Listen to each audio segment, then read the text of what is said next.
अस्सलाम वालेकुम। जियो क्रिकेट में खुशामदीद। पाकिस्तान टीम का ऐलान हो चुका है आने वाले एशिया कप और वर्ल्ड T20 के लिए।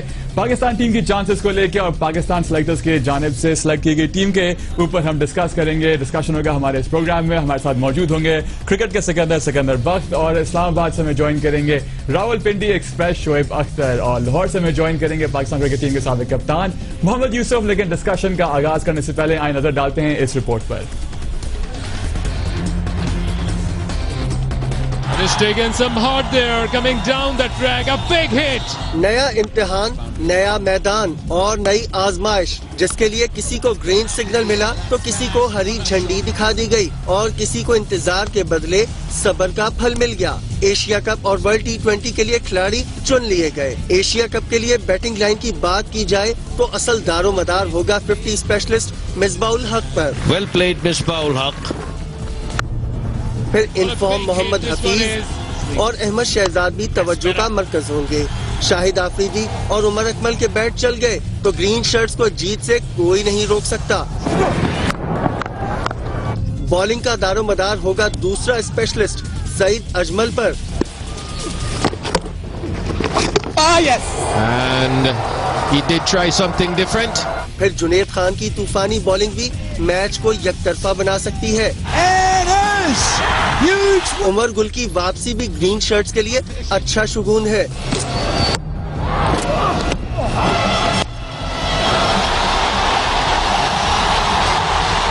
विकेटें उड़ाने में फिर शाहिद आफरीदी कौन सा पीछे है। It's in the air and straight in. Fawad आलम को वापसी का टिकट तो मिल गया, देखते हैं मैदान में उतरने का मौका मिलता है या नहीं। वर्ल्ड T20 की बात करें तो यहाँ मिसबा तो नहीं होंगे, लेकिन असल मोहरे वही हैं जिनसे टीम पाकिस्तान को वनडे में भी मैच विनिंग परफॉर्मेंस की उम्मीद है। Handsome looking stroke, tried another Yorker, did the slinger. अलबत्ता शोएब मलिक और कामरान अकमल के पास वापसी को यादगार बनाने का सुनहरी मौका है। And this time, no! Mohammad Talha को भी दोनों स्क्वाड्स में जगह मिली है। Bowled in, that's the breakthrough that Pakistan were looking for. वो मैच खेलेंगे या बाहर ही बैठेंगे, ये तो टीम मैनेजमेंट ही बता सकती है। सेलेक्टर्स ने काम पूरा कर लिया, अब खेलने वालों की बारी है। देखते हैं वो उम्मीदों पर कितना पूरा उतरेंगे। पाकिस्तान टीम अपना एशिया कप का पहला मैच खेलेगी 25 फरवरी को श्रीलंका के खिलाफ, और 21 मार्च को खेलेगी पहला T20 मैच, और ये मैच होगा रिवायती हरीफ भारत के खिलाफ। चलते हैं शोएब अख्तर की जानिब। शोएब, सबसे पहले आपसे मैं ये पूछूंगा कि कुछ टाइम पहले आपने ये कहा था कि अगर कामरान अकमल को कम बैक करना है तो एज एन ओपनिंग बैट्समैन वापस टीम में आ सकता है। एग्जैक्टली यही हुआ है। कैसे देखते हैं आप इस टीम को वर्ल्ड T20 के लिए जो सिलेक्ट हुई है? देखिए, प्रॉब्लम ये थी कि कामरान कीपिंग का मसला था। मेरी आवाज आपको प्लीज को बंद करिए। मसला ये है कि कामरान एज ए बैट्समैन पूरा बैट्समैन है और इसकी एबिलिटी पे किसी को कोई शक नहीं होना चाहिए। कामरान अकमल की कीपिंग का मसला था और वो बहुत गंदी कीपिंग कर रहा था, जिसकी वजह से हमने बहुत क्रिटिसाइज किया उसको। लेकिन ये है कि अब कामरान के पास पूरा मौका है कि वो अपना टैलेंट एज अ ओपनर और एज अ फील्डर दिखाएं और पाकिस्तान के लिए बेनिफिटेड हो। और मुझे ये लगता है कि कामरान को विकेटें सूट करेंगी, बॉलिंग सूट करेगी, एटमॉस्फेयर सूट करेगा, और उसको मुझे लगता है कि वो कम बैक करने में पूरी सलाहियत रखता है। और मुझे पूरी ये दिल की ख्वाहिश है कि वो बड़ा स्कोर करे और पाकिस्तान को, जो उसके पास एक्सपीरियंस है, जो वो कर सकता है पाकिस्तान के लिए, वो करे। अब सिलेक्शन पे बात नहीं करेंगे हम कोशिश ये करेंगे कि जो सिलेक्ट हुई टीम उसको बैक करेंगे, क्योंकि मैं आपको बताता चलूं कि पाकिस्तान के लिए बड़ा इंपॉर्टेंट साल है। पाकिस्तान क्रिकेट टीम को हम सबको मिलके बैक करना पड़ेगा। पता नहीं बोर्ड फिर 6 महीने चलता है, साल चलता है, नहीं चलता, क्या होगा मुझे नहीं पता, लेकिन हम सब की जिम्मेदारी है कि पाकिस्तान क्रिकेट को बचाने के लिए पाकिस्तान क्रिकेट का T20 जीतना बहुत जरूरी है। पाकिस्तान का एशिया कप जीतना बहुत जरूरी है। पाकिस्तान को वर्ल्ड कप जीतना बहुत जरूरी है, बिकॉज पाकिस्तान अकेला होने वाला है। पाकिस्तान को कोई क्रिकेट नहीं पाकिस्तान खेलेगा और पाकिस्तान बिल्कुल अकेला हो जाएगा। ये 3 चीजें जीत के, या इनमें से 2 चीजें जीत के, एक चीज जीत के ये साबित करेगा पाकिस्तान के बगैर वर्ल्ड क्रिकेट बिल्कुल अधूरी है. But good luck to Kamran Akmal. इंशाल्लाह good luck to Kamran Akmal and good luck to the entire Pakistan team. आते हैं मोहम्मद यूसुफ की जानिब. यूसुफ आप बताएगा कि मुतमईन हैं आप दोनों टीमों से. पहले क्योंकि हमने आगाज किया T20 की टीम के साथ, उसी के बारे में पहले बात कर लेते हैं. आप मुतमईन हैं T20 की सिलेक्शन के साथ? देखिए, इसमें बिस्मिल्लाहिर्रहमानिर्रहीम, इसमें जो मेरा थोड़ा सा, हर बंदे का अपना एक विजन है, एक ओपिनियन है. लेकिन मेरा ओपिनियन ये, अगर आप ये कह रहे हैं कि वो एज ए बैट्समैन आया, विकेट कीपर नहीं आया, आप लोग यही कह रहे हैं? जी बिल्कुल. और जो चीफ सिलेक्टर है उन्होंने भी यही कहा है कि कामरान अकमल को एज अ ओपनर उन्होंने टीम में रखा है. देखिए, ये प्योर बैट्समैन नहीं है, ऑलराउंडर है. ये तो रन्स कर जाना वो एक और चीज़ है, लेकिन असल में बात ये है कि फिर जो दूसरे लड़के फर्स्ट क्लास क्रिकेट खेल रहे हैं, जो बैट्समैन हैं, वो कब क्रिकेट खेलेंगे?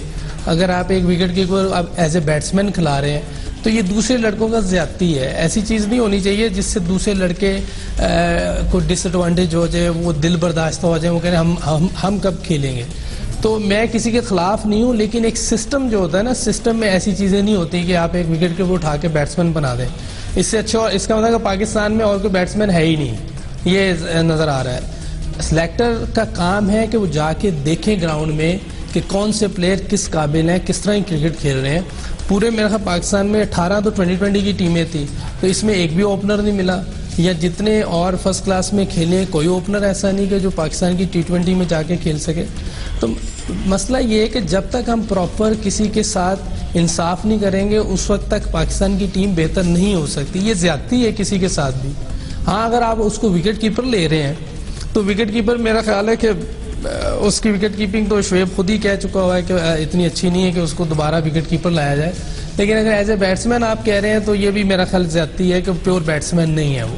ठीक है, एक चीज यहाँ क्लैरिफाई कर लें कि जो पाकिस्तान क्रिकेट टीम के चीफ सिलेक्टर अजहर खान, उन्होंने खुद ने कहा जाए कि एज ए ओपनिंग बैट्समैन को लिया गया है. कामरान अकमल की बात करें, सिकंदर आपका क्या इस बारे में, आपकी क्या राय है? देखिए, जहां तक वो शोएब की जो बात है कि पाकिस्तान टीम को सपोर्ट करने वाली, I totally agree with him कि हमें फुल सपोर्ट पाकिस्तान टीम को इसलिए करना भी चाहिए कि जो भी सिनेरियो बताया शोएब अख्तर ने, बिल्कुल सही बताया कि हमारे लिए बड़ा सख्त वक्त है. इसलिए कि हम लोग जो है, हमने अपोज किया है बहुत ही पावरफुल किस्म के लोगों को. तो बहुत ज्यादा पावरफुल लोगों को जो हमने अपोज किया है, तो हम पे हो सकता है कि उसका रिएक्शन हो. तो उसके लिए पाकिस्तान टीम को जीतना जरूरी है. मगर जो यूसुफ का पॉइंट है, I totally agree with him कि क्या अचानक क्या उसने किया है कि वो ओपनर हो गया. वो इतने अरसे से हमने उसको ट्राई आउट किया है. उसके लिए डिफरेंट क्राइटेरिया है. शोएब मलिक किस क्राइटेरिया है उनका सिलेक्शन का, हम बार बार ये कह चुके हैं कि जब वो बॉलर करते हैं तो वो बॉलिंग नहीं कराई जाती. वो बैट्समैन है तो उनका बैटिंग ऑर्डर नीचे होता है. फिर हम सरफराज की बात करेंगे. सरफराज ने टेस्ट मैच जिताया, तो उसको तो आप उसकी फॉर्म पे कि टेस्ट मैच जिताना, टेस्ट मैच अच्छा खेलने पर तो वापस नहीं लिया गया. अगर हफीज को देखा जाए, जब हफीज ने रन्स किए थे तो उनको टेस्ट मैच में ले आए थे. तो जो यूसुफ की बात है कि सिस्टम हमें क्रिएट करना है, I totally agree with him. और जो शोएब की बात है, जो पाकिस्तान टीम को हमने सपोर्ट करना है, बिल्कुल सही कह रहे हैं. इसलिए कि हमारे लिए थोड़ा सा सख्त वक्त आने वाला है पाकिस्तान क्रिकेट के लिए. अगर हमने दोबारा अपना थोड़ा सा अपनी राय नहीं बदली तो हमें उसको पाकिस्तान टीम को भी बहुत सख्त सपोर्ट करना चाहिए. एब्सोल्युटली. और T20 पर रहते हुए बात करते हैं. Let's go back to Shoaib. Shoaib ये बताएगा कि ऐसे सिकंदर भाई ने बात की सरफराज अहमद की. अब जो नेशनल T20 हुआ था डिपार्टमेंट्स का, उसमें सबसे ज्यादा रन्स थे सरफराज अहमद के, और अच्छी परफॉर्मेंस देते हुए आ रहे हैं UAE से. उनको इस टीम में होना चाहिए था कि आप शुरू से आप ये भी कहते आ रहे हैं कि स्पेशलिस्ट कीपर खिलाना जरूरी है. बिल्कुल जरूरी है. बड़ी ज्यादती उसके साथ, बड़ा जुल्म है. और सरफराज अभी अपनी पीक पे चल रहा है, वो पीक कर रहा है और वो बड़ा जबरदस्त अपना आपका मनवाएगा और वो करेगा. लेकिन अब मुझे समझ नहीं आती, मैं फिर बार बार कहता हूँ, देखिए वक्त ऐसा नहीं है कि Pakistan cricket board selection committee पे क्रिटिसाइज किया जाए. मैं क्या क्रिटिसाइज करूँ? एक टेस्ट मैच खेला हुआ चीफ सेलेक्टर बन जाता है, उसको मैं क्या क्रिटिसाइज बेचारे को करूँ? या वो जो बोर्ड जिसका सेटल नहीं होता, ना पता चलता वो आज है कल नहीं है. 4 चेयरमैन आ चुके हैं with in span of 6 month. एक आता है एक जाता है, एक आता है एक जाता है. तो पाकिस्तान का पता तो है कुछ नहीं पाकिस्तान का. लेकिन बट सरफराज के पास ज्यादती है.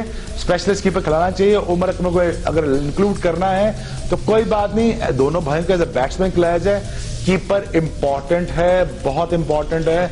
सरफराज आपका एक वाइटल ऑर्गन है पाकिस्तान टीम का, जो जिसने आपको करके दिया है. और उसने आपको मैच में, टेस्ट मैच में करके दिया, वो उसके लिए बड़ी सूटेबल कंडीशन होती है। मैं क्या कहूं इसके बारे में, मुझे तो ना सिलेक्शन की समझ आती है ना क्रिकेट बोर्ड की समझ आती है। भाई देखें, अब जैसा भी है, जैसा भी करके है, मुल्क हमारा है, टीम हमारी है। मेरा मसला ये है कि पाकिस्तान टीम अभी बहुत मुश्किल दौर में गुजरेगी, और मैं इस चीज को बार बार वार्न करता आ रहा था 3 से 4 साल कि पाकिस्तान को अपना रेवेन्यू जनरेट करो, अपने पैसे बनाओ। कल आप अकेले या आगे चल के बात करेंगे, लेकिन जफराज का ज्यादा मैं इसके बारे में बाद में रोशनी डालूंगा इसके बारे में।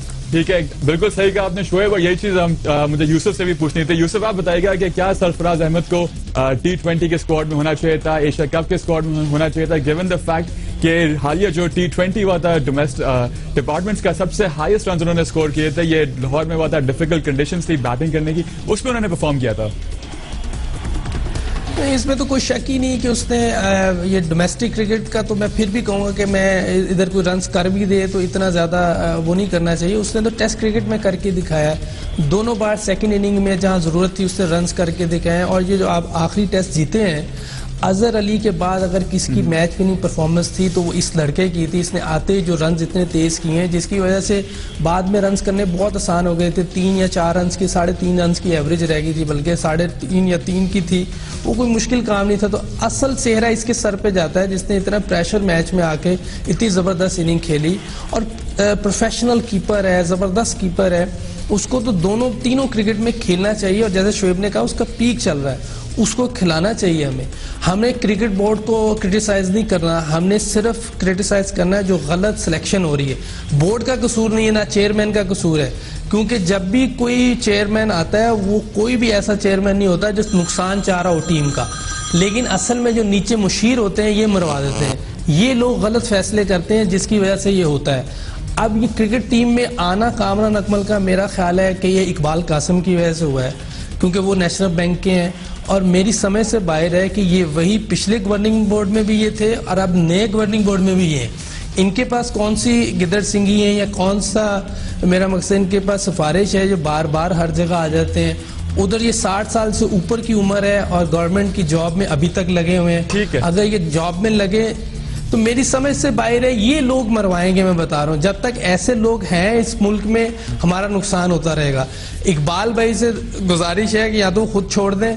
अभी वो, मुझे ये फील हो रहा है, मुझे ये सुनने में आ रहा है कि वो चीफ सेलेक्टर बनने की तैयारी में है, जिनके 2 बार ये चीफ सेलेक्टर रहे हैं और दोनों बार क्लीन स्वीप हुई है। एक बार मैं कैप्टन ऑस्ट्रेलिया में और दूसरी बार मिसबा कैप्टन थे साउथ अफ्रीका में। तो ये अभी भी तैयारी में कि ये दोबारा चीफ सेलेक्टर बन जाए। दुनिया में ये कहीं भी नहीं होता, ये यही होता है, क्योंकि इनके पास कुछ सिफारिश है, कोई ना कोई ताल्लुकात इनके ऐसे हैं जो बार बार बोर्ड में आते हैं, बार बार बोर्ड में आते हैं। तो इन लोगों को जरूर तनकीद करनी चाहिए, क्रिकेट बोर्ड को नहीं। क्रिकेट बोर्ड ने तो बड़े अच्छे फैसले किए हैं, जैसे मोइन भाई को कोच बनाया, बड़े जबरदस्त बंदे हैं वो, और जिसको कहते हैं फाइटर हैं और हसमुख हैं, टीम को लेके चलने वाले हैं। शोएब मोहम्मद जबरदस्त बंदे हैं, बड़े नफीस आदमी है। मोहम्मद अकरम को जो 2 साल का कंट्रोल उन्होंने बरकरार रखा, ये बड़ा जबरदस्त कदम था। तो बहुत सी अच्छी चीजें की हैं, लेकिन ये अगर इन लोगों से बच जाएंगे तो मेरा ख्याल है क्रिकेट की बेहतरी भी आ सकती है, ठीक है, और पाकिस्तान को आगे चल के फायदा भी हो सकता है। ठीक है यूसुफ, यहाँ पे एक चीज हमने देख ली कि जितने हमारे तीनों एक्सपर्ट इस बात में मुत्तफिक हैं कि पाकिस्तान टीम को बैक करना है, पाकिस्तान बोर्ड को बैक करना है, और पाकिस्तान के ऊपर टफ सिचुएशंस आने वाली हैं, लेकिन इसके थ्रू पाकिस्तान टीम को फाइट करके निकलना है। हम सबको पाकिस्तान टीम को सपोर्ट करना है। हम जाएंगे छोटी सी ब्रेक की जानिब, ब्रेक से वापस आके हम डिस्कस करेंगे पाकिस्तान टीम के chances in the Asia cup, और जो कुछ चेंजेस हुए हैं पाकिस्तान क्रिकेट बोर्ड में उसके ऊपर भी हम डिस्कस करेंगे, लेकिन एक छोटे से ब्रेक के बाद हमारे साथ रहिएगा।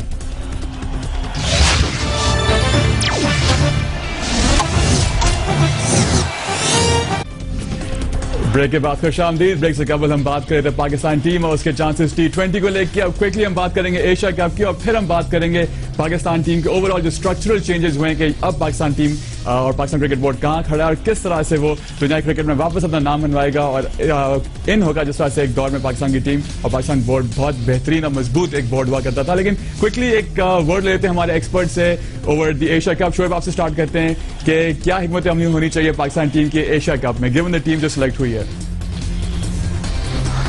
देखिए, टैलेंट तो है इनमें, जितना बचा कुचा टैलेंट है। ये 90s की टीम नहीं है, ये 2000 में जो पाकिस्तान के पास 10 अवेलेबल टैलेंट आया था उससे कंपेयर करना छोड़ दें। उनसे मैच विनिंग प्लेयर्स नहीं होंगे, जो मिल बैठ के मोइन खान और अकरम और शोएब मोहम्मद जो लोग हैं, मिल बैठ के ये कंबाइंड एफर्ट के साथ ये एशिया कप जीतना बहुत जरूरी है। वो इसलिए अल्तमश जरूरी है क्योंकि पाकिस्तान क्रिकेट को अब पाकिस्तान क्रिकेट बोर्ड ने नहीं बचाना, पाकिस्तान क्रिकेट टीम ने बचाना है। वो होगा ये कि जब पाकिस्तान क्रिकेट टीम जब जीतेगी तो एक तो गलियों में क्रेज वापस आएगा, गलियों में शौक वापस आएगा, लोगों को सिंपैथीज वापस आएंगी। अब पाकिस्तान क्रिकेट टीम ये जीत के ये मनवाएगी पूरी दुनिया को, एशिया कप जीत के मनवाएगी कि हम इंटेग्रल पार्ट है दुनिया का, हमारे बगैर क्रिकेट नहीं हो सकती, हमारे बगैर हमें पीछे रख के हमें क्रिकेट नहीं हो सकती, दुनिया में क्रिकेट नहीं फ्लरिश कर सकती। दुनिया का बेस्ट अवेलेबल टैलेंट आता है यहां से। लेकिन पाकिस्तान टीम को ये टूर्नामेंट, लास्ट 3 टूर्नामेंट्स जीतना बहुत जरूरी है। इसमें से एक बार टूर्नामेंट पाकिस्तान जीत गया एशिया कप के लिए, अल्लाह करे एशिया कप भी जीते, पाकिस्तान के पास बड़ा चांस है। पाकिस्तान 50 ओवर बैटिंग करके, सेंसिबल बैटिंग करके कर सकता है। जैसी मर्जी टेक्निक है आप उनके पास, टेक्निक जैसी मर्जी है, बैकफुट पे खड़े हो तो तब भी रन होते हैं, फ्रंट फुट पे आकर तब भी रन होते हैं। टेक्निक नहीं है तो दलेरी के साथ, समझदारी के साथ रन किए जा सकते हैं। वरिंदर सहवाग अगर पीछे खड़ा होकर रन कर सकता है तो दुनिया का कोई बैट्समैन भी रन कर सकता है मेरे भाई। तो टेक्निक की बात अब छोड़ देते हैं, अब कोशिश ये करते हैं कि पाकिस्तान क्रिकेट टीम की जो बैटिंग लाइन है वो परफॉर्म करे। पाकिस्तान की बॉलिंग, सेंसिबल बॉलिंग, आराम के साथ, अनफिट नहीं करना क्योंकि बड़ा टूर्नामेंट आगे आ रहे हैं। तो पाकिस्तान को T20 के लिए फास्ट बॉल को सेव करना है। अभी तक इरफान फिट नहीं हुआ, बड़ी ज्यादती है, बहुत ज्यादती है कि वो T20 का बेस्ट बॉलर था आपका और वनडे का। लेकिन चले, उमर गुल के आने से पाकिस्तान टीम स्ट्रांग हुई है, अल्लाह करे वो फिट रहे। पाकिस्तान 50 ओवर बैटिंग करे, जैसी मर्जी टेक्निक है, रन करके दें, सिचुएशन के हिसाब से खेलें, क्योंकि पाकिस्तान का जीतना बहुत जरूरी है। अल्तमश, आगे जो मैं टाइम देख रहा हूं पाकिस्तान क्रिकेट टीम का वो मैं आपको बताऊंगा तो फिर आपको बड़ा दुख होगा, लेकिन होने वाला यही है। लेकिन इसके अलावा Pakistan cricket team Pakistan cricket को बचाएगी, वो ऐसे बचाएगी कि पाकिस्तान क्रिकेट टीम जीत के बचाएगी। ये बड़ा इंपॉर्टेंट है हम सब के लिए, पाकिस्तान क्रिकेट टीम के लिए, पाकिस्तान क्रिकेट बोर्ड के लिए और पाकिस्तान मीडिया के लिए कि हमारी टीम को अब सपोर्ट करना लाजमी हो गया है। एब्सोल्युटली, पाकिस्तान टीम जीतेगी तभी हम, जैसे शोएब ने कहा, मीडिया तो हम यहाँ बैठ के पाकिस्तान टीम में तबसरा करेंगे, फैंस जो क्रिकेट खेलेंगे, क्रिकेट आगे बढ़ेगी। यूसुफ, आपसे पूछते हैं कि जो टीम सेलेक्ट हुई है एशिया कप के लिए, वेरी क्विकली हमें ये चीज रैप करनी है, फिर दूसरे टॉपिक में हम आ जाएंगे। यूनुस खान को सिलेक्ट नहीं किया गया, जैसे शोएब कहते हैं कि 50 ओवर्स खेलना है, बैटिंग हमारी कुछ टाइम से स्ट्रगल कर रही है। आपको लगता था कि यूनुस खान को इसका हिस्सा होना चाहिए था? फवाद आलम का कमबैक हुआ है, उनकी बड़ी अच्छी परफॉर्मेंस थी इस साल डोमेस्टिक सीजन में। देखिए, बात जहाँ तक ये एशिया कप की है तो मेरा ख्याल है जिस तरह की वहाँ ग्राउंड्स हैं, विकटें हैं, पाकिस्तान फेवरेट है। पाकिस्तान को मेरा नहीं ख्याल वहाँ कोई परेशानी होनी चाहिए। जैसे शोएब ने कहा कि ये 90 की टीम नहीं है जिससे वो तवक्कात की जाए, तो अगर दूसरी टीमों को देखें तो दूसरी टीमें तो बहुत ही हल्की हैं। अगर श्रीलंका को देखें तो बड़ी मुश्किल से अभी बांग्लादेश से भी T20 जीती है, T20 2 रन से जीती है, मेरा ख्याल 170 रन उनको होने लगे थे। इंडिया की बॉलिंग वैसे ही हमेशा वीक होती है। श्रीलंका की बॉलिंग कभी अच्छी होती थी जब वास और मुरली होते थे, तो अब तो उनकी बॉलिंग भी एक ऐसे है जैसे आप एक समय लेके एक क्लब की बॉलिंग है। तो बांग्लादेश वैसे वीक टीम है, तो हमारी जिस तरह की बॉलिंग है वो तो मैच विनिंग बॉलिंग है। उसको मैं समझता हूँ कि 92 की बॉलिंग में इतने अच्छे स्पिनर नहीं थे जितने इस टाइम है, क्योंकि 3 है, उस वक्त सिर्फ एक सकलैन होता था। तो इस टाइम 3 स्पिनर हैं, सईद अजमल है, अफरीदी बड़ा ज़बरदस्त बॉलिंग कर रहा है पिछले 4-5 साल से, और साथ हफीज़ भी है। 3 तो हमारे पास स्पिनर है जिन्होंने 30 ओवर करने हैं, जो स्पिन विकटें हैं, वहाँ टर्निंग विकटें हैं। तो मेरा ख्याल है कि पाकिस्तान तो हार्ड फेवरेट टीम है, इसका हारना वहाँ मैं समझता हूँ कि बहुत बड़ा ब्लंडर होगा, क्योंकि बकाया टीमें इस लेवल की नहीं है कि पाकिस्तान को जीत सकें वो। तो मेरा तो अपना ओपिनियन है, ये मेरी राय है कि पाकिस्तान के लिए ये जीतना बहुत आसान है, एशिया कप भी और 2020, क्योंकि इनकी अपनी मतलब की विकटें हैं, टर्निंग विकटें हैं, स्लो हैं, लो होती है, कोई बाउंस नहीं है इसमें, तो टर्न ज़्यादा है। हमारे पास स्पिनर्स बहुत अच्छे हैं, तो और फास्ट बॉलर भी ज़बरदस्त है। आखिर में डेप्थ बॉलिंग करने के लिए उमर गुल भी है, अपना जुनेद भी है, और वो मेरा ख्याल है भट्टी खेलेगा। ये तीनों ज़बरदस्त हैं और बैटिंग हमारी 8-9 तक है। तो पाकिस्तान की जो टीम सेलेक्ट हुई है उसमें मैं थोड़ा सा मेरा फवाद आलम पे है कि फवाद आलम पहले भी 3 साल खेला है, मैं उसमें कम ही मैच खेलता है, क्योंकि सबको पता है कि वो इतने इस कैलिबर का नहीं है। लेकिन इसको फिर मैं कहूँगा कि नेशनल बैंक का इसलिए वो टीम में आया है। इकबाल भाई का इसमें बड़ा वो ज़्यादा होगा कि उसको डलवाने में, ठीक और है। मेरा ख्याल और भी बड़े लोगों ने स्कोर किए होंगे। तो मेरा ख्याल है कि पाकिस्तान की टीम सिलेक्ट तो ऑलरेडी हुई होती है, एक या दो लड़के में बात होती है, जिसने खेलना नहीं उसके साथ घूमना ही है मेरा ख्याल। तो पाकिस्तान की टीम फेवरेट है, इसमें पाकिस्तान को तो बैक करना ही करना है, इसमें तो कोई शक ही नहीं है। और टीम वैसे ही अच्छी है हमारी, इसमें कोई प्रॉब्लम बहुत ही पॉजिटिव साइन है कि हमारे दोनों एक्सपर्ट्स हैं बहुत बैक करें पाकिस्तान टीम को और कह रहे हैं कि फेवरेट्स हैं। सिकंदर, आपका क्या ख्याल है एशिया कप में? मैं भी ये समझता हूँ कि पाकिस्तान की टीम फेवरेट है, सब कुछ है, सारी कंडीशंस उनके फेवर में है, बॉलर्स हमारे बेस्ट हैं, जो बॉलिंग जैसे शोएब ने बोला, जो हमारा जो भी हमारे पास टैलेंट है इज देयर। मगर जो गुस्सा आता है या कभी हम क्रिटिसाइज करते हैं वो उस वक्त करते हैं कि जब utilisation of the players proper नहीं होती। अब हम पाकिस्तान टीम के खिलाफ नहीं होते, हम तो उस सिस्टम की या उन लोगों की बात करने लगते हैं कि जो उसको यूटिलाइज नहीं करते। जैसे कि इरफान को खराब करने में किसका हाथ है? टीम मैनेजमेंट का हाथ है। हम यहाँ से बैठ के, शोएब भी था, हम भी थे, यूसुफ भी थे, बार बार ये कह रहे थे कि उनको ना खिलाएं, उनको रेस्ट दे दे। अननेसेसरी उनको खिलाया गया, ऐसे मैचेस खिलाए गए जो कि वो नहीं खेलना चाहिए थे। और उसके बदले में हमें क्या हुआ कि इतना जबरदस्त किस्म का बॉलर जो कि एक T20 का बड़ा ही आइडियल किस्म का बॉलर होता, वो अनफिट हो गया है और वो इस पूरे टूर्नामेंट, दोनों टूर्नामेंट से बाहर हो गया है। तो ये जो यूटिलाइजेशन ऑफ प्लेयर्स है, सिलेक्शन ऑफ प्लेयर्स है, लड़कों को खराब करना है, जब ये चीज होती है तो हम क्रिटिसाइज करते हैं। अदरवाइज पाकिस्तान की टीम इज द फेवरेट। वहां पर जो स्पिनिंग ट्रैक्स हैं, जिस किस्म के हमारी बैटिंग भी वहां चलेगी, तो अगर प्रॉपर तरीके यूटिलाइजेशन हुआ प्लेयरों का तो आई एम श्योर कि ये दोनों ट्रॉफियां पाकिस्तान जीत सकता है इंशाल्लाह। 3 आउट ऑफ 3 तीनों एक्सपर्ट्स कह रहे हैं कि पाकिस्तान की टीम जो है बांग्लादेश में हॉट फेवरेट होगी Asia cup and world T20। अब हम बात करेंगे कि पाकिस्तान टीम इस वक्त तनहा खड़ा है इंटरनेशनल क्रिकेट में, जहां ICC की बात आती है, बाकी क्रिकेट बोर्ड्स की आती है। इस पर हम चलते हैं शोएब अख्तर की जानिब। लेकिन शोएब, इससे पहले क्विक एक कमेंट दे दें, फवाद आलम के साथ आपने भी खेला है, उनका एक कमबैक हुआ है, एक पॉजिटिव साइन है पाकिस्तान टीम के लिए? देखिए, नो डिसरिस्पेक्ट, मेरा बड़ा अच्छा वो दोस्त भी है, छोटा भाई भी है, लेकिन इस वक्त मुल्क के लिए क्या अच्छा था उसके अगर लेके जाना था यूनुस को ले जाते, एक्सपीरियंस बढ़ जाता आपका। और आप पता नहीं है, अब मैं क्या बात करूं सिलेक्शन पे। आई मीन वो फिर यूसुफ, फिर लगता है यूसुफ सही बात नहीं कर रहा है, तो फिर ऐसे ही लगता है। तो मुझे लगता है कि थोड़ा सा सिलेक्शन को बेहतर करना चाहिए था। फिर लोग कहते हैं कि आप सिलेक्शन पे बहुत क्रिटिसाइज करते हैं, टीम पे करते हैं भाई, और टीम अच्छी लेके जाओगे तो आगे मैच पे कुछ होगा ना। अब रलू गट्टा ले जाओगे तो फिर कहां से मैच बनेंगे? बट विद डोंट डिसरिस्पेक्ट, लेकिन यूनुस को ले जाते हो तो उसको खिला देते, वो आपको करके देता, उसका 5-6 महीने रहते हैं, साल जो भी रहता है उसके अंदर, उससे काम लेके उसको फारिग करते। अब मसला ये है कि पाकिस्तान क्रिकेट टीम की जो भी अब सिलेक्शन हो गई है, अब फवाद आलम की जगह बनती कि नहीं बनती, अब ये सबसे बड़ा क्वेश्चन मार्क है। अब एशिया कप में जाते उसको नहीं खिलाते तो फायदा क्या हुआ? उसकी बेहतर यूनुस खान ले जाते हैं आप। ठीक है, यहाँ पे एक और शोएब और यूसुफ और सिकंदर, आप तीनों से मैं पूछना चाहूंगा। अनवर अली को सबने बैक किया, बड़ी अच्छी उनकी परफॉर्मेंस रही, उनको एशिया कप के लिए सिलेक्ट किया गया है, लेकिन वर्ल्ड T20 के लिए नहीं, एक उभरते हुए ऑलराउंडर की तरह वो सामने आ रहे हैं। लेकिन शोएब मलिक को कॉल बैक किया गया। उनकी शोएब मलिक की अगर हम स्टैट्स देखें तो डोमेस्टिक में उनकी इतनी परफॉर्मेंस नहीं रही है, प्लस वो बिग बैश में गए, वहां पर भी वो इतना अच्छी परफॉर्मेंस नहीं दे सके। तो आपको लगता है कि अनवर अली को चांसेस देने चाहिए और नए प्लेयर्स को ऊपर लाना है हमें? शोएब, आपसे स्टार्ट करते हैं। देखिए, फिर मैं बार बार कहूंगा सिलेक्शन का कोई पता नहीं चलता, यहाँ तो बोर्ड का नहीं पता चलता, सिलेक्शन का पता चलना है।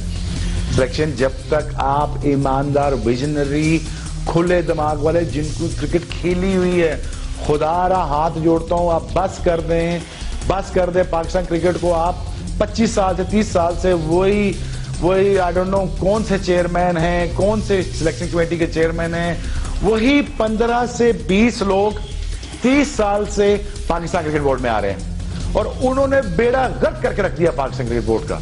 और मुझे इतना गुस्सा आता है लोगों पे, वो एक चेयरमैन चला जाए, चेयरमैन आ जाए, सुभान अहमद वही है, चेयरमैन मर जाए, आ जाए, नया हो जाए, इफ्तिखार आलम वही है, वही जाकिर खान है, वही ये पता नहीं कौन से लोग हैं पिंडी के, इस्लामाबाद के, कोई पता नहीं लगता। ये लोगों ने बारियां लगाई हुई हैं, इन्होंने सिर्फ एक काम करना होता है, जो चेयरमैन आता है उनको कहें सर आपने बड़ी खूबसूरत टाई पहनी हुई है, आज आप बहुत अच्छे लग रहे हैं, पर चेयरमैन पागल हो जाता है। उसको बेचारा कॉम्प्लेक्स से मारा हुआ चेयरमैन होता है, उसको 4 मीडिया के बंदे मिलते हैं, 6 बंदे बोर्ड के उसको तारीफ कर देते हैं, वो पागल हो जाता है। फिर उसको समझा देते हैं सर स्टार है, इसको स्टार को नीचे लगाना है। तो मेरे साथ सारी जिंदगी ये हुआ है, जो चेयरमैन आता मेरे पीछे पड़ जाता था कि सर ये बहुत बड़ा स्टार बनता है, इसको बैठाए नीचे जमीन पे बैठाए ताकि आपको पता लगे कि नया चेयरमैन आया हुआ है। मसला ये है कि 35 साल हो गए हैं, बेड़ा गर्क करके रख दिया ना क्रिकेट बोर्ड का, बेड़ा गर्क कर दिया पाकिस्तान क्रिकेट बोर्ड का। ये पाकिस्तान अभी 10 साल हो गए मैं जब ये 2000 में ये जो लाए सिस्टम, ना पता चलता है रीजनल क्रिकेट होनी है, ना पता चलता है डोमेस्टिक डिपार्टमेंट क्रिकेट होनी है, ना पता चलना है रीजन के मैच कम करने हैं या डोमेस्टिक के ज्यादा करने हैं। डिपार्टमेंट खत्म कर दिया, रीजनल को ऊपर ले आए। गंदे तरीन लोग रीजनल जो लोग हैं, गंदे तरीन लोगों में से एक गंदे तरीन लोग हैं जिनसे मैं पाला पड़ा है। मेरी अगर औलाद हुई तो मैं कभी इन लोगों के पास ना भेजूं अरे बच्चों को क्रिकेट खिलाने के लिए। इतने गंदे लोग, इन लोगों ने पाकिस्तान क्रिकेट का हशर कर दिया है, हशर कर दिया। खुदारा अब कोई ऐसे लोग बात देखिए, मैंने पहले भी कह चुका हूं कि मुझे जॉब की जरूरत नहीं, ना ही मैं क्रिकेट बोर्ड में आऊंगा, ना ही मुझे जॉब चाहिए और ना ही मैंने कभी किसी और इसमें जाना है। हेल्प चाहिए, मैं 4 लड़कों की आके ट्रेनिंग करके अपना जो एटीट्यूड था मुझ में, मेरे अंदर एटीट्यूड हुआ करता था, मैंने वो डाल देना लड़कों के अंदर ताकि वो शेरों की तरह भागे और पाकिस्तान को जिताएं। अगर मुझे हेल्प करनी पड़ी, मैं टिकट अपना होटल करा के जाऊंगा पाकिस्तान के साथ, अगर हेल्प करनी है। ये कौन सी हेल्प है? 25 साल से तुम तनख्वाहें ले रहे हो, 30 साल से तुम तनख्वाहें ले रहे हो और पाकिस्तान क्रिकेट का बेड़ा गर्क कर दिया तुम लोगों ने। अभी कुछ तो खुदा का खौफ, तो कल अल्लाह को भी जवाब देना है, कल मरना भी है तुम लोगों ने। क्या सारा कुछ पैसा ही है दुनिया में? सब कुछ पैसा ही है, सब कुछ ये कुर्सी ही है? 5-5, 10-10 लाख रुपए पीछे ईमान बेच देते हो यार। गरीब के बच्चे मर रहे हैं। आज 2500 रुपए में T20 का टूर्नामेंट हो रहा है, पर मुझे पाकिस्तान टीम टेस्ट मैच का प्लेयर मिला है, कहता है सर आपको शोएब भाई क्या बताए, 2500 रुपए देते हैं हमें ये T20 खेलने का। खुदा रहा खौफ खाओ, पाकिस्तान की क्रिकेट का बेड़ा गर्क हो चुका है। वो इसलिए हुआ है कि ये जो बैठे हुए हैं सारे उल्लू के पट्टे, जो पिछले 30 सालों से इन्होंने बेड़ा गर्क कर दिया और ये जान छोड़ने को तैयार नहीं है।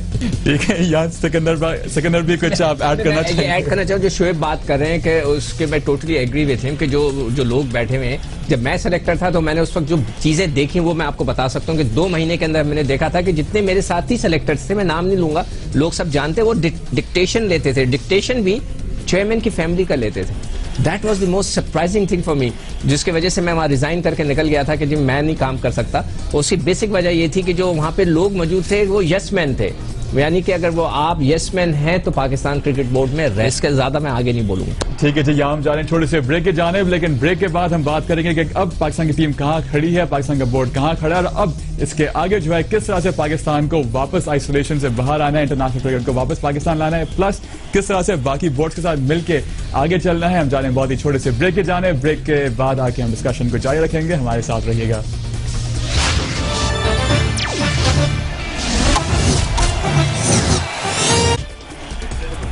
Welcome back. दौरान ब्रेक हमारे क्रिकेट एक्सपर्ट सिकंदर बख्त एक गाना गुनगुना रहे थे, कुछ हमारे ऑडियंस के साथ भी शेयर कर लें। नहीं, मैं एक्चुअली शोएब अख्तर की ये बात सुनकर मैं ऐसी गुनगुना रहा था कि ये पीसीबी के मेले, ये पीसीबी के मेले। एक्सीलेंट, चल रहे हैं, बड़ी अच्छी आवाज है आपकी। जो पाकिस्तान आइडल चल रहा है उसमें भी आप जाके पार्टिसिपेट कर सकते हैं। लेकिन चलते हैं यूसुफ के पास। यूसुफ, आपने कहा था कि आप सैटिस्फाइड हैं, मोइन खान को एज अ हेड कोच बनाया गया है और बरकरार रखा गया है मोहम्मद अकरम को एज बॉलिंग कोच, लेकिन सिर्फ 2 महीने का उनको टाइम दिया गया। आपको लगता है कि ये शॉर्ट टर्म मेजर्स काफी हैं या आपको लगता है कि एक लॉन्ग टर्म स्ट्रैटेजी बनाने की है? 2015 का वर्ल्ड कप में सिर्फ 1 साल रह गया है। नहीं, वैसे 2 महीने तो कम है, क्योंकि मोइन भाई के अंडर में खेला भी हूँ। बड़े ज़बरदस्त बंदे हैं, बड़ा हंसमुख भी है और फाइटर है बहुत, और मौके की मुनासबत से वो चल रहे होते हैं। ये नहीं कि एक SHO बन के वो अंदर घूम रहे हो। कैप्टनसी में भी बड़े ज़बरदस्त उनका वो रोल होता था और मेरा ख्याल है कि कोचिंग में भी वो बहुत ज़बरदस्त लेके चलेंगे लड़कों को। और मोइन भाई में जो वो लड़ने की सलाहियत है, एग्रेसिव है, उसकी वजह से हो सकता है मिसबा को ही फ़ायदा होगा। मिसबा बहुत डिफेंसिव है, तो अगर उनसे वो चीज़ें ये लें, उनसे सीखें ताकि वो भी अंदर और फाइटर नज़र आए, डिफेंसिव मूड से निकलें, तो मेरा ख्याल है इनसे बहुत फ़ायदा होगा मोइन भाई की कोचिंग से लड़कों को। और इनको मेरा ख्याल है कि मेरी राय है, आगे तो क्रिकेट बोर्ड का फैसला है, इनको वर्ल्ड कप तक तो ज़रूर कर देना चाहिए ताकि पाकिस्तान टीम को लेके चलें। और जैसे शोएब भाई को लिया है, शोएब भाई मेरा ख्याल है कि बहुत ही नफीस आदमी है, बड़ी अच्छी उनसे हमारी मुलाकातें भी रही हैं, बड़े ज़बरदस्त इंसान है। अगर थोड़ा सा उनका वो रोल चेंज कर देते तो मेरा ख्याल और बहुत अच्छा होता है, क्योंकि बड़े ज़बरदस्त पाकिस्तान के वो ओपनर बैट्समैन रहे हैं, टेक्निकली बहुत साउंड प्लेयर रहे हैं। अगर उनको बैटिंग कोच साथ फील्डिंग कोच बना देते तो मेरा ख्याल बहुत अच्छा होता। लेकिन बहरहाल उनका आना ही पाकिस्तान के लिए बहुत अच्छा है। ऐसे लोगों का आना, मैं समझता हूं चेयरमैन ने ये जो दो ये और मोहम्मद अकरम को 2 साल का जो कॉन्ट्रैक्ट उसका कंटिन्यू किया है, मैं ये तीनों चीज़ें मैं समझता हूँ चेयरमैन साहब ने बड़ी ज़बरदस्त की हैं।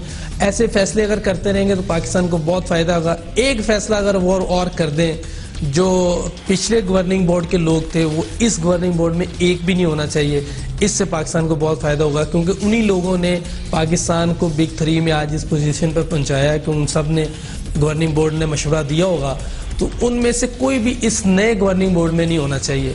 तो मेरा ख्याल है कि पाकिस्तान को इसका बहुत फायदा हो सकता है। ठीक है जी, आप बात करें पाकिस्तान के फायदे की, चलते हैं शोएब अख्तर की तरफ। शोएब ये बताएगा कि अब पाकिस्तान की टीम, पाकिस्तान क्रिकेट बोर्ड जो है तनहा खड़ा है। 10 बोर्ड में से 9 जो हैं वो एक तरफ हैं, पाकिस्तान क्रिकेट बोर्ड एक तरफ है। अब किस तरह से पाकिस्तान क्रिकेट बोर्ड को आइसोलेशन से वापस आना है, एक पार्ट बनना है ICC का, ये जो बिग 3 का जो एक चीजें सामने आई है, किस तरह से पाकिस्तान टीम को आगे बढ़ना है? पहले तो मैं एक मशवरा चेयरमैन साहब को दे दूं जल्दी से कि ये वही लोग हैं जो 15 से 20 से 30 साल से हर चेयरमैन को डुबोने पूरा हाथ शामिल रखते थे और रखेंगे, और इंशाल्लाह इनको भी डुबाने में पूरा ही हाथ होगा इनका। तो चेयरमैन साहब को अगर थोड़ी सी समझ है तो अपने 9 रतन ठीक कर लें, वास्ता है अल्लाह का, अपने 9 रतन ठीक कर लें। ये जो पिछले चेयरमैन को डुबा बैठे आपको भी ले डूबेंगे, तो ध्यान करिएगा, ये ऑन कैमरा मैं कह रहा हूं। दूसरी बात, पाकिस्तान क्रिकेटर क्या होने वाला Altamash, it is a bad news. Bad news क्या है? पाकिस्तान को अगर मान भी जाता, पाकिस्तान वोट दे भी देता, या तो वो एडवांस में पैसे दे देते इंडिया आपको, कहता है जी ये पैसे पकड़े, 1-1.5-2 अरब रुपए पकड़े तो आप हमारे वोट दे दें, ठीक है जी, अच्छी बात है, हम खेलेंगे, आप पैसे दें। अब जब पैसे भी नहीं देने, वादा करना है और पैसे भी नहीं देने हो, तो तब भी ना खेलते तो फिर कहां जाते? ठीक है, जो मिल रहे थे उसको तो पकड़ते, अब वो भी नहीं मिल रहे, गारंटी भी कोई नहीं है, एडवांस पैसे भी नहीं है, तो पाकिस्तान करता क्या? मौका पाकिस्तान के पास था ही कोई नहीं, ऑप्शन ही कोई नहीं थे। मैंने पहले दिन से आपको कहा पाकिस्तान के पास ऑप्शन नहीं है। अब पाकिस्तान ने क्या करना है अल्तमश, पाकिस्तान को ये 1-2 सीरीज होंगी, उसके बाद पाकिस्तान में क्रिकेट ही कोई नहीं है। पाकिस्तान अगले साल के अंदर ना इसे इंडिया खेलेगा, वो पहले गर्मी में बैठा होगा कि हमने नहीं खेलना, ऑस्ट्रेलिया नहीं खेलेगा, इंग्लैंड नहीं खेलेगा, तो खेलेगा कौन पाकिस्तान के साथ? साउथ अफ्रीका भी नहीं खेलेगा, न्यूजीलैंड उनकी जोली में बैठ गया इंडिया के आके। भाई वो अपनी सीरीज कराते रहेंगे, आपके पास कुछ आएगा नहीं। पाकिस्तान के पास जो भी 6-7 अरब रुपया पड़ा हुआ है बैंकों में, और जिसकी वजह से वो सूद खाते हैं और अल्लाह से लड़ाई लड़ते हैं, वो भी खत्म हो जाएगा।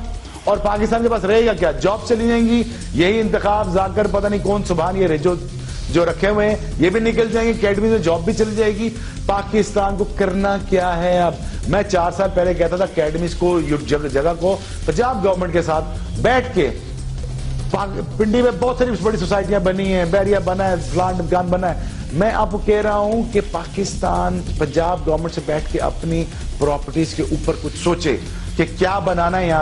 यहाँ पे होटल्स बनाए, बैंक्वेट हॉल्स बनाए, क्या करना है? हमने रेवेन्यू जनरेट करने के तरीकों पे सोचना है, और आज से सोचना है कि साल के एंड तक पाकिस्तान के पास रेवेन्यू जनरेट, नेशनल स्टेडियम के बाहर जमीन पड़ी हुई है, आपके पास फैसलाबाद के बाहर जमीन पड़ी हुई है, आपके पास पिंडी के बाहर पड़ी हुई है।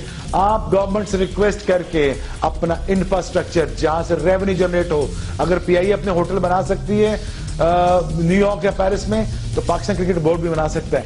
पाकिस्तान के अगर पैसा ना हुआ और ये जो सूद के पैसे बैंकों में रख के खाई जा रहे हैं, ये भी खत्म हो गया, तो पाकिस्तान का बेड़ा गर्क हो जाना है। और ये अगर यही झगड़े चलते रहे पाकिस्तान के, तो एक चेयरमैन आया, एक गया, एक चला गया, एक फिर आ गया, तो पाकिस्तान कहां स्टैंड करेगा? खुदारा अपनी अकल को हाथ डालो, आज से अपने रेवेन्यू जनरेट करने के तरीकों पर सोचो कि PPL कैसे करानी है पाकिस्तान प्रीमियर लीग, सोचो कि पाकिस्तान को जो जगहें पड़ी हुई हैं इनको गेस्ट हाउसेज में या होटल बनाने में इमरजेंसी लगाओ, क्योंकि पाकिस्तान अकेला होने वाला है। क्रिकेट नहीं खेलेंगे, ना क्रिकेट खेलेंगे ना रेवेन्यू आएगा, तो फिर कितना पैसा खा लोगे बैंकों से रख के? तो पाकिस्तान को आज एक्सट्रीम मेजर करने पड़ेंगे, आइसोलेशन में जाना वाला है पाकिस्तान, तो करोगे क्या? अक्ल को हाथ डालो, खुदारा खुदा ना कोई ऐसा बंदा लाओ कि जो पाकिस्तान के रेवेन्यू के बारे में सोचे, वो फर्स्ट क्लास के में ट्रांसफॉर्मेशन आए। वही 25,000 रुपया आप होटलों से बनाएं, बैंक्वेट हॉल से बनाएं, आप कई चीजें आप कर सकते हैं। दुनिया में प्राइवेटाइजेशन बहुत हो चुकी है, पार्टनरशिप हो चुकी है, पैसे बन जाते हैं। अक्ल हो तो गधा भी पैसे बना सकता है सामान उठा के, सिर्फ अक्ल की बात है। पाकिस्तान क्रिकेट को बचाना है। अगर आप आइसोलेशन में चले गए और अगर पैसा ना हुआ, फिर आपको रेवेन्यू जनरेट करने के आपके पास तरीके ना हुए, तो आप गए। आज से करोगे, 2 साल बाद जब आप बिल्कुल आइसोलेशन में होगे, तब आपको ये इंफ्रास्ट्रक्चर सपोर्ट करेगा। मैं जब पहले 4 साल पहले कहता, लोग मुझे पागल कहते थे। आज वही आइसोलेशन का टाइम आ गया जिस वजह से मैं डरता था कि पाकिस्तान की क्रिकेट इस हाल में पहुंच जाएगी। और फिर नालायक दर नालायक रोगों से बचाओ अपने आप को। खुदारा क्या जिंदगी में पैसा ही सब कुछ है? क्या सूद ही सब कुछ है? क्या ठीक है शोएब, अब क्विकली, बहुत कम टाइम रह गया हमारे पास। मेन चीज एक चीज रैप अप करूंगा कि देखो, शोएब ने तो एक फाइनेंशियल साइड बता दी कि जी हमें फाइनेंशियली इस तरह अपने आप को सेटल करना है। 2 साल जो ज़का अशरफ साहब ने जाया किए वो बहुत बड़े थे। ज़का अशरफ आए, वो कहते हैं मेरे साथ जाती हुई, मुझे नहीं समझ में आता उनके साथ कैसे जाती हुई। He was no one, he was nobody for cricket, nobody knew him in the cricket. उनको कोई नहीं जानता था, मगर वो क्रिकेट में 2 साल उन्होंने जाया किए जो पाकिस्तान की क्रिकेट को बिल्डअप कर सकते थे। अब जो काम किया जा सकता है वो ये किया जा सकता है कि डिप्लोमेसी से काम ले। वो तो जो फाइनेंशियल साइड है शोएब अख्तर ने बताई वो डिफरेंट है। हमें शहरियार खान साहब जो कि क्रिकेट बोर्ड में, उनको यूटिलाइज करना चाहिए। इज अ प्रोफेशनल डिप्लोमेट है और वो सारी जिंदगी यही काम करते रहे हैं, तो उनको जो है हमें यूटिलाइज करना चाहिए। पाकिस्तान क्रिकेट बोर्ड को डिप्लोमेसी का टीमों के पास भेजना चाहिए, दुनिया भर में वो जाएं और जाकर मुल्कों के साथ अपनी डिप्लोमेसी हमारी जो है, जो खराब हो चुकी है, इसको सही करें। उसके अलावा कोई चारा नहीं है, अदरवाइज जिस तरह शोएब कह रहे हैं हम अकेले रह जाएंगे। ठीक है जी, बहुत कम टाइम रह गया है। बात हुई, आपने डिप्लोमेसी की बात की, शोएब ने फाइनेंशियल साइड पे बात की। तो क्विकली आपसे स्टार्ट करते हैं, सिर्फ 2 मिनट रह गए। बात करनी है एशिया कप T20, अच्छे चांसेस हैं पाकिस्तान टीम के? पाकिस्तान के बहुत अच्छे चांस है, मगर अगर वहां जो लोग मौजूद हैं जो क्रिकेट को चलाते हैं, वो प्लेयरों को सही यूटिलाइज करें, भड़ ना मारे वहां पे, और ऑनेस्टली टीम को सिलेक्ट करें, लड़कों को सिलेक्ट करें। ठीक है यूसुफ, आप बताइए, क्विक वर्ड फ्रॉम यू, आखिरी वर्ड के एशिया कप एंड T20 कैसे देखते हैं पाकिस्तान टीम की परफॉर्मेंस को? पाकिस्तान फेवरेट है क्योंकि जिस तरह की वहाँ सिचुएशन है, विकेटें हैं, पाकिस्तान के बैट्समैन भी रन्स करेंगे। पाकिस्तान की बॉलिंग के लिए तो बहुत ही साजगार है। मेरा ख्याल है बैटिंग बॉलिंग दोनों के लिए पाकिस्तान की ये जबरदस्त जगह है।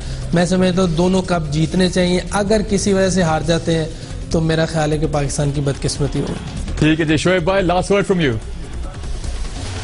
पाकिस्तान इंशाल्लाह ये तीनों टूर्नामेंट में 2 जीत के पाकिस्तान क्रिकेट को रिवाइव करेगा, अलाइव रखेगा, दुनिया को ये बताएगा इंशाल्लाह कि पाकिस्तान एक स्ट्रॉन्ग कंट्री है, मजबूत लोग हैं और ये सर्वाइव करना जानते हैं।